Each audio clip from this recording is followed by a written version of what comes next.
Alright guys, I am sitting in the parking lot waiting to be told I can go inside for my anatomy scan. I am 21 weeks today. Afterwards, I'll update you on my appointment and we'll go over my symptoms for week 19 and 20. See you after my appointment. Bye. Alright, so we just finished our anatomy scan. Everything was good. They did confirm, yes, the baby is a girl, which we already knew, but it's good to double check, triple check, because we did do the sneak peek, and I did the, I think my doctor's office, we did the Unity test, which is like one of those non-invasive prenatal screenings, and it can tell you the gender too, or it's called NIPT, which was very expensive also, by the way. I got a bit like a estimate, I don't know, the thing your insurance sends you to be like, we're gonna charge you this at some point. When? I don't know, but here's an estimate of your fees. Basically, they were like, we don't cover this.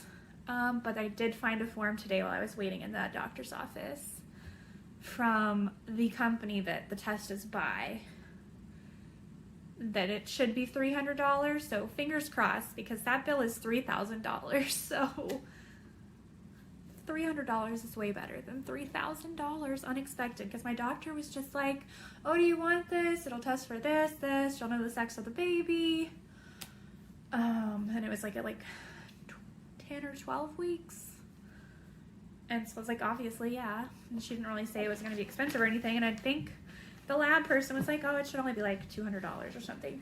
So I was like, sure, why not? Duh. Why? No brainer. But my insurance does not cover that test. They do cover other tests because I have Blue Cross. They have other tests that they cover, but they do not cover this specific one, apparently. So they were going to try and charge my insurance $3,000 when their test is clearly like $300. And it depends, like they have a, like their little financial paper says like different for like your income per how many people live in your house. And like for me it's 300, but if you don't make a lot and there's 2 people in your household, they'll let you have it for like $200 or like $100 or something like that. So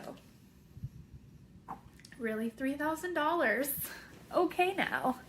But here are some of the pictures from my anatomy scan. Sorry, there's going to be a glare. Let me turn the light off real quick. Okay. Her little hands. Let's see. What is that? I don't know what's going on in this picture. Little baby from the side. It's a girl. She's sucking her thumb in this one, it looks like. Chillin'. Yep. Those are the pictures we got this time. And like I said, I'll insert the HD pictures that we got at the private ultrasound place that we went to. If you're in Dallas, we went to one in Dallas called Blooming Baby. They do the HD or 5D, like the really crystal clear picture of your baby. And then before we get into talking about my week 19 and 20 symptoms, I wanted to talk about a product, and I got it at Walmart, and it was kind of what I was looking for. The other creams haven't really been working, and I haven't used this long enough to know if it's working, but I like the consistency of this better, and it was more like what I was looking for originally. So for stretch marks, sorry, my dog just came in. Shh, this isn't for you. I found this Belly Balm by Munchkin Milk Makers. I found it in the baby aisle at Walmart. I was just looking because that's where I got the Honest Company Belly Balm or whatever from Target, because I was just curious what they had besides the Palmer's. And I do like that one. It is like a thicker consistency. But this one, it's like got oils. And so it's kind of like what I wanted to make anyways from scratch, with like coconut oil. I don't remember what else in here, but it's like all those oils that you're supposed to rub on your belly to help with stretch marks. And it's like a oil, like a little glue stick. So it rubs on your belly. So you don't have to fully put your hands in like a jar of something you hand make. And it's really smooth, and it's, I don't know, I just feel like the oil penetrates the skin better. So I really like this. Something to try for sure, if you're prone to stretch marks like I am. Okay, so weeks 19, let's see, and 20. I'll just kind of put my symptoms together and I'll share like big moments. I know last time I talked about we found the baby on the Doppler. This time, after our private scan last weekend, I was finally able to feel the baby move. She is presenting face down already, and she was last week and she is this week, so she seems to like to stay head down, and she loves to just ram into my cervix and my uterus, or not my uterus, my bladder. So definitely going to the bathroom a lot. I've been really tired on the weekends, so I started taking naps on the weekends. Like, I would say around like 4 or 5, I would take like an hour or 2 nap on the weekends. Last weekend, and I took one yesterday. I still have heartburn, no nausea, no swelling. My wedding ring still fits. Weight-wise, when I weighed myself this weekend yesterday after 9 hours of sleep, since I weigh myself weekly, I've only gained, depending on the day, but based on yesterday's weight, I only have gained 3.8 pounds in my pregnancy so far, which is good because I can only gain 11 to 15 pounds because I started out with a obese BMI. So we're on track. We're following the little grid perfectly. So I'm happy about that. I have started taking my Tums for my heartburn. I bought them and Pepcid, and I hadn't really been taking them. I started taking my Tums because sometimes before I eat I already have heartburn, so I just take a couple of those. When they were doing my ultrasound today, they were pressing really high. Like, I thought the baby was like where your belly button is, but she was like pressing like up here. And I think this, from where my doctor measured my fundal height, I think my uterus is up here. Like, here's my belly button, here's where she was measuring with the tape. So I guess my uterus is up here and my ribs are right here. So she's already up real high, which is probably why I've already had like shortness of breath, and like sometimes at night, like, I don't know, like I'll get out of bed real quick and go to the bathroom and come back, and like I'll have like really labored breathing until I calm down. My husband's even noticed that. He's like, why are you breathing so weird? But yeah, I think it's just because of that. And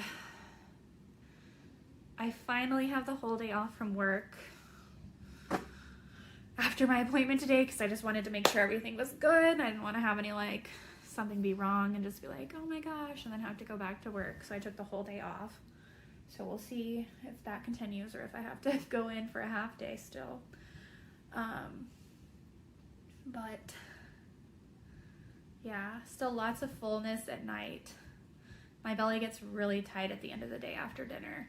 And it's not necessarily that I'm overeating. It's just like, I don't know. It's just like all of the food and like fluids for the day. Your belly just gets like super hard and full. And like a couple days ago, I had like, and I talked to my doctor about it. She didn't seem too concerned about it, so it's fine. And I'm going to work with my coach on some pelvic floor exercises to help strengthen my pelvic floor so there's less pressure down there from the baby.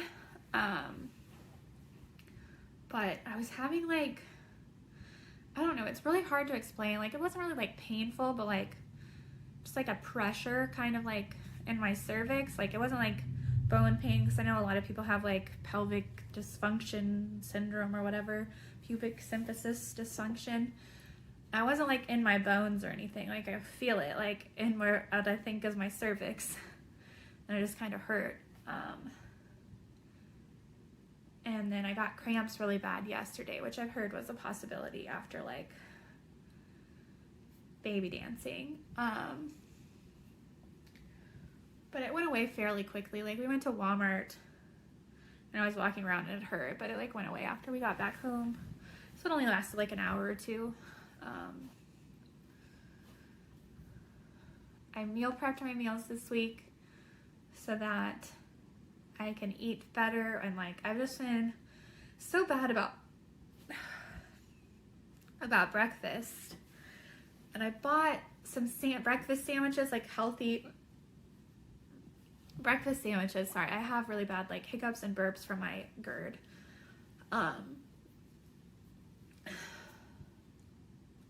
Brain fart. I bought a really healthy sandwich for breakfast so I could get some protein in because it had like 22 grams of protein. It was like one of those Real Good Food ones. I got one of their breakfast sandwiches. And I had those last week, they were tasty, they were good, but they were like 450 calories. And like, I mean, that's not a lot, but lots of the food choices that I have available at work, because we have lunch included in our, like they just take it out of our paycheck and it's like the same every week. And so the choices I have there, like even the salads are really high in calories because they just have a lot of toppings. So it just kind of eats into my calories to have that high of a calorie breakfast. So this week I made apple pie oatmeal, and I put it on my Instagram at mirandas.losing.it. And I also made a high protein waffle or pancake mix. So if I want snacks, I can make some chocolate chip pancakes. I put flaxseed or like chia flax blend in both of them so that they have some fiber. My oatmeal has 9 grams of fiber, so that's really good. It's got chia and flax in it. And I used apple pie filling just from the can, but I got it at Walmart and they had a no sugar added one, so it's sweetened with Splenda, and it really helped with the calories because I bought 2 that day. I bought peach and apple pie filling, and the peach one is normal, and that one had like 23 grams of carbs per serving, and this one only had 8 with the no sugar added apple pie filling from Walmart. It was their brand. It's the Great Value brand. And it tastes really good. I had one this morning. It was good. It didn't really have an overly like sweet taste, but it was good, and I liked the apples. Next time I'll cut them up more so I have like little pieces everywhere. I just put the big chunks in there because it was going to be messy and I didn't feel like it. But it is tasty. I may make the pancakes later because I'm a little bit hungry. But the apple pie oatmeal is like 350 calories. And it's got like 13 grams of protein. And then I have my coffee creamer in the morning. So that's like a decent meal. And then I have a bag of salad I'm going to eat for lunch today because it's going to go bad. And it's like apple gorgonzola. I don't know, it sounded delicious. I really like kind of like the Waldorf salad type thing. And then for dinner we're gonna have leftovers because we have a bunch of like fajita meat and casserole and some wings left over because we made wings for football yesterday. So we're gonna have leftovers tonight. And I may have pancakes. The pancakes mix that I made with the eggs and the milk and the vanilla added are about 340 calories for a half cup serving of the mix. So we may do that. I think right now I started the pregnancy eating like 1,800 calories. And then right now I eat probably around like, I would say probably, I haven't been tracking, probably closer to 2,300 to 2,500 calories a day. If I had to guess. I am going to start tracking again this week. I'm working out and I'm going to get those exercises from my coach for pelvic floor stuff. I do notice I have kind of like a little bruise over my belly button.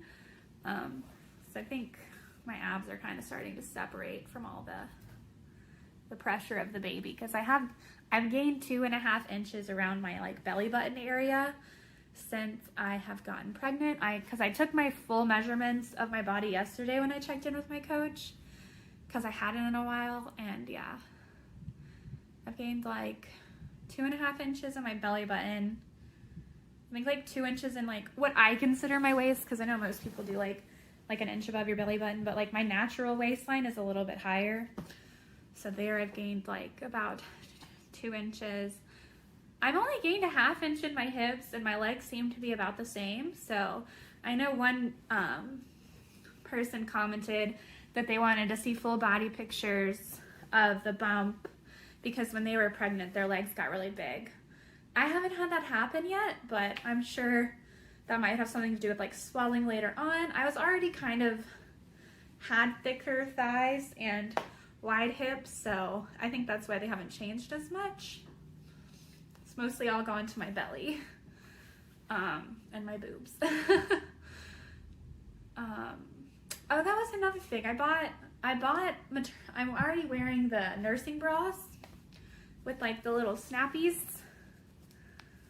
the unsnap for breastfeeding, but I bought one at Target and I tried to buy the biggest size since I am pretty busty. I was already in the D's and they got bigger with pregnancy. I bought the extra large size there and it was still a little too snug underneath. And so I went ahead and ordered off of Amazon. I think I have one over here, so I'll try and look at the brand. I mean, they're nothing fancy or cute. They're not the cute ones for sure, but these ones are comfortable. It says I Love Sia. It's like a nylon spandex mix. There's no wire. I got like a 5-pack and there's like nude, black, purple. I think maybe it was a 3-pack. I think I got purple, like a lilac color, nude, and black from that one on Amazon. And it wasn't that bad. And they have like 2XL, which is their largest size, but it's for really bustier people. And they're really comfortable, full coverage. It seems to work and it's not too tight under here. And obviously it's got like the multi-hook situation. So it's got real thick straps, so it doesn't really hurt you. And then I've noticed with all of these bras though, like the straps, no matter what the formation is, no matter how tight they are, they always slide off my shoulders. That's really annoying, but I don't think that's really anything I can deal with anything about at this point. I am more interested in, there's some bras from Blanky that are maternity bras that look cute, that are more like, show some of your cleavage. Those ones look cute. I might buy some of those and try those. I'm wearing those pants I wore in my last video, again, the Blanky ones, and I did get an email that they are going to start having an extra size higher and like an extra small, because they didn't have an extra small, and they're going to have a 2XL now. They currently don't have it on their website because I looked today, but they did say they were going to get a higher size for more plus size people, because mine are just so tight on my thighs. Like, it fits on my hips because I followed their size guide, and it fits my hips, but it does not fit my thighs as well. And it is, I will say, it is very compressive on the stomach. It's very compressive. It's very, very tight, but it feels nice. I get really hot in my belly band, so like when I'm at work and stuff, like it gets really hot, and I feel like it could be really easy to get like sweaty and get like ringworm or something if you don't be careful. So I definitely get really hot at work wearing the belly band in my clothes. But yes, we're home today, so we're going to work on emptying out the baby's room because it's pretty much a junk room right now, full of anything I couldn't find a space for in our house before. And I'm going to finish putting up my Christmas decor. Like, I took it all down. It's just sitting on like my hutch, and I need to wrap it all up nicely and put it in the boxes and put it in the garage with the tree. Yeah, not very eventful besides the scans. I am going to consult the midwives finally and see if I want to switch over to a birth center. And I did ask my doctor today, and at the hospital that they work at, that I would deliver at if I stayed with my doctor, they don't have any tubs, so I could not do a water birth if I wanted to do that there. So we're gonna definitely look into the birth center. We're not going to just like put all our eggs in that basket because, you know, I could go there and be like, oh, I'm not really feeling this. So we're going to see what we want to do and feel it out from there. I talked to my doctor about my concerns about my medicine and if I should taper off.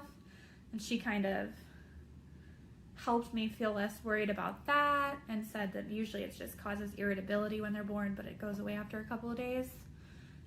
And that not too much of the medicine goes across through the breast milk. So that was nice.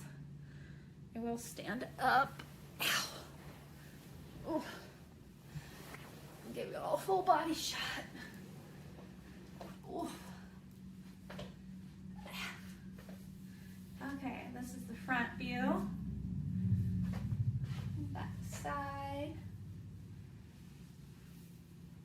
I'll take,